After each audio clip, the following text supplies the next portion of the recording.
Ay, yura, kumalat ang balitang hiwalay na sina Donnie at Belle kahit wala pang konfirmasyon na may relasyon nga talaga sila dahil wala na raw update ang dalawa na magkasama ngayong wala pa silang project.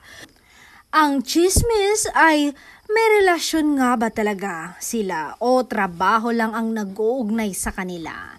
Yan ang mga tanong ng mga netizen na kumakalat ngayon online sa iba't ibang social media account. Ang masasabi ko lang ay very private po ang dalawa, kaya huwag po kayong gumawa ng issue.